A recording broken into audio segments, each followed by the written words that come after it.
Our program, as originally envisioned by Art Pope, is designed to bring together various center-right points of view on important issues of the day. This year, we expanded our scope to include energy, and we are honored to have with us today Deputy Secretary of Energy, Dan Brouillette. Mr. Brouillette has many years of varied experience in different areas affecting America's energy future, which happens to be the topic of our first panel this afternoon. Not only has he worked developing public policy at the highest legislative and executive levels, he has also worked in the private sector, shaping corporate relations in both the industrial and finance sectors. Please welcome Deputy Secretary of Energy, Dan Brouillette.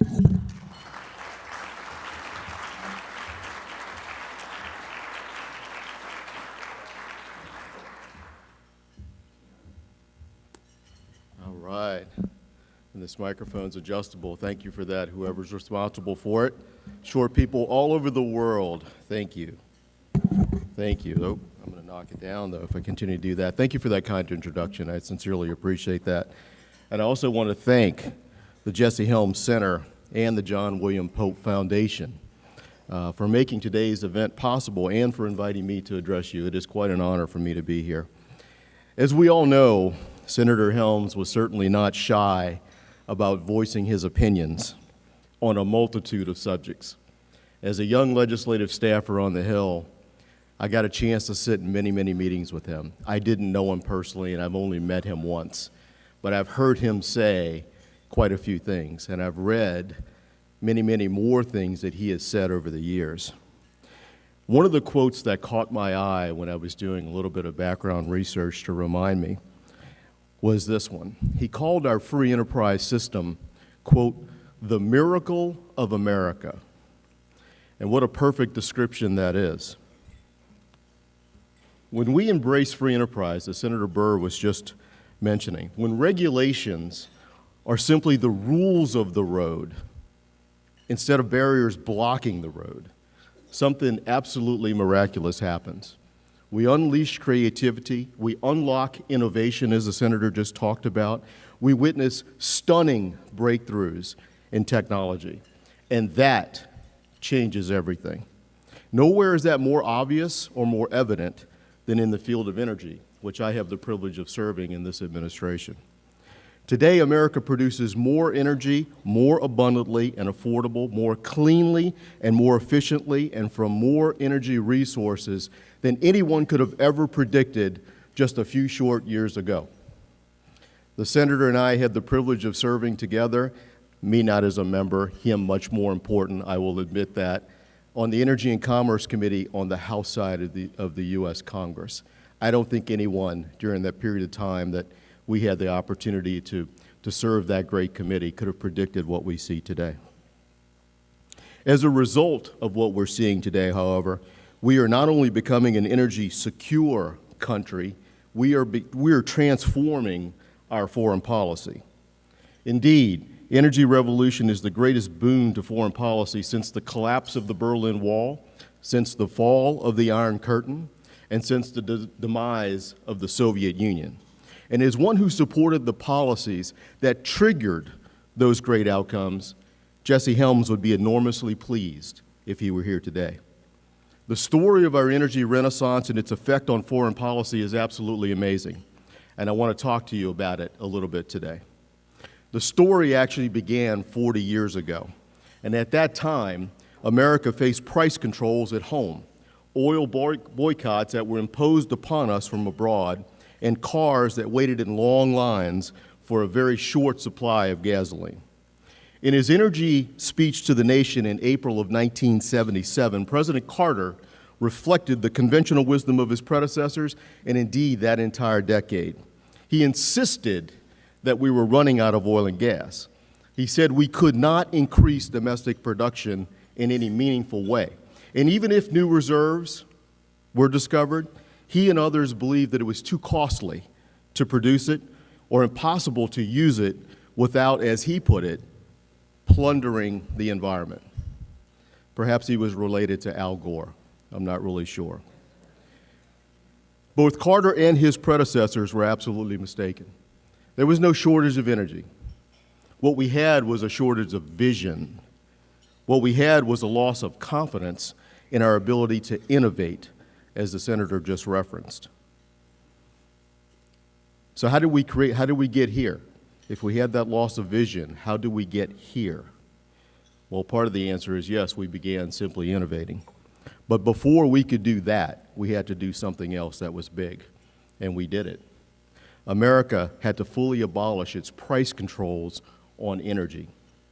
In a series of steps that was begun during Ronald Reagan's presidency, and it continued through the 1980s and the 1990s, the prices of oil and eventually natural gas were fully decontrolled. And once those price regulations were removed, innovation became profitable. And in the years and decades that followed, a number of states further increased or further ignited that progress. Cutting taxes, simplifying regulations, state after state after state after state provided even further incentives to innovate. And with this innovation came a revolution in technology. The major breakthroughs that we are seeing today in hydraulic fracturing and horizontal drilling, which led to our natural gas boom across this country, began in the state of Texas. At the Department of Energy, in our national laboratories, of which we have 17, research and development helped not only to make this technology possible, hydraulic fracturing, but others as well, unleashing every energy source that America has. From fossil fuels to renewables, supply rose, costs fell, efficiencies increased, and energy diversity expanded. And as a result, the United States is now the #1 combined oil and gas producer in the world. This year, crude oil production in the United States is set to be at our highest in our nation's history. We're now producing 10 million barrels per day. Next year, that's expected to go to 11. The year after that, 12 million barrels per day. Technological advances are driving the growth of renewables as well. From refrigerators to LED lighting, they're also increasing energy efficiency. And the same technology revolution is making our fuels even cleaner. From 2005 to 2017, we led the world in reducing carbon emissions, cutting them by 14% over that period of time. And we did it with innovation, without sacrificing our economy, and without the Paris Accords. Today, American innovators have a powerful friend in the Oval Office. Working together with Congress over the last year and a half, 18 months, President Trump and the United States Congress have cut taxes dramatically. Cutting the corporate tax alone to 21% was absolutely revolutionary. It will reduce the cost of doing business. It will make America more competitive. It will bring American jobs home. It will encourage more innovation, more investment, and yes, more energy of every kind right here in America. But in addition to tax reduction, as the senator just said, the president's also embraced regulatory reform. For every new regulation, this administration has removed 22. He's ended the war on coal. He's replaced it with strong support for clean coal technologies. He supported research and development on renewables, energy storage, battery storage, energy efficiency, and we seek to reinvigorate America's outstanding nuclear energy sector. Today, we stand on the cusp of energy independence, something I never thought that I would see in my lifetime. What does that mean, however?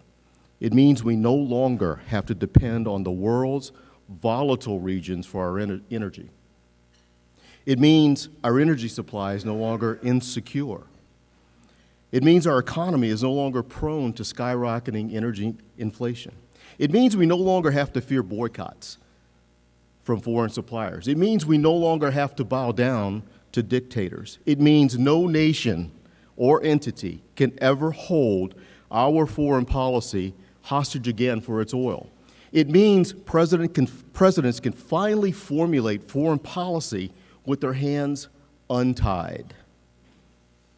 It means they can base their decisions on what they believe to be best for our nation and its interests, its values, and its principles. This weekend, we will open the embassy in Jerusalem. If you believe that President Trump's foreign policy decisions have nothing to do whatsoever with America's new energy reality, then I have a little bridge I'd like to sell you in Brooklyn. There's even more good news to report on energy and energy policy. Our energy bounty is growing so dramatically, we are beginning to export it to the world. Last year, we became a net exporter of natural gas for the first time in decades. We're exporting LNG to 27 countries on 5 different continents, and soon we're going to be exporting multiple fuels. Well, what does that mean to foreign policy, which was so important to Senator Helms? By exporting our energy, we can liberate our friends and allies from dependence on unfriendly nations that wield their energy supply as a political weapon. We can strengthen the hand of friends like Ukraine, which is vulnerable to Putin's Russia. We can increase our own geopolitical influence in that process. And there's even more potential good news to relate as well. We can also import or export our energy technology. The same technology that unleashed the revolution here in the U.S., we can share with the world. And that know-how is going to improve the lives of so many people across our great land and world. We can equip them with the tools that they need to create clean, abundant, and affordable and efficient energy. We can help them ignite growth. We can foster opportunity. We can produce wealth that they need to improve the lives of their people. We can bring life-giving power of reliable, affordable electricity to people all across the board, all across the globe, 1 billion of whom today do not have it. Think about that. 1 billion people today across the earth do not have access to electricity. The other thing that we can do is we can oppose with every fiber of our being those who, in the name of environmental protection, want us to stop expanding or exporting our energy technology because they are against all fossil fuels. In their quest for a zero-emissions world, they would instruct developing nations to starve themselves from these fuels, even if it means dooming these countries to perpetual poverty and misery. We can and we should stand for the right of these developing countries to have access to these fuels, to make them cleaner through American technology and know-how. And as we do, we will build new friendships. We will establish new partnerships. We will develop new alliances, and we will expand American influence. We will help more societies become more peaceful, more prosperous, more stable, free in our own backyard and beyond. We will be advancing America's national interest in having a safer hemisphere and a safer world. And so let me conclude by repeating my assertion that Jesse Helms was right. Free enterprise is indeed the miracle of America. And by creating a spectacular energy revolution at home, that miracle is empowering our foreign policy abroad. I can picture the senator smiling now. Let's continue to embrace the policies in support of that miracle and the innovation that it unleashes. Thank you.